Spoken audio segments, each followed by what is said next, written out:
Fascist Sheikh হাসিনার আমলে দেশনেত্রী বেগম খালেদা জিয়া অপরিসীম নির্যাতনের শিকার হয়েছেন।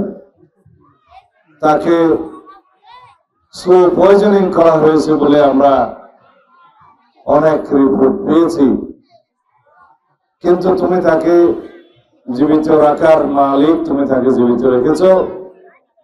যে ফ্যাসিস্ট হাসিনা দেশনেত্রী বেগম খালেদা জিয়া এবং দেশবাসীর উপর অত্যাচার করেছেন, তাকে তুমি নির্বাসিত করে দিয়েছ, এদেশ থেকে বিতাড়ন করে দিয়েছ। সুতরাং ইজ্জত দেওয়ার মালিক তুমি, ইজ্জত নেয়ার মালিকও তুমি। রব্বুল আলামিন তুমি দেশনেত্রী বেগম খালেদা জিয়াকে আরো ইজ্জত বাড়িয়ে দাও।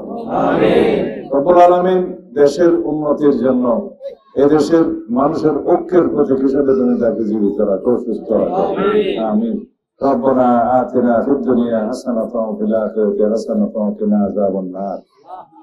وصلى الله تعالى على خير خلق محمد وعلى آله وصحبه أجمعين برحمتك يا رب.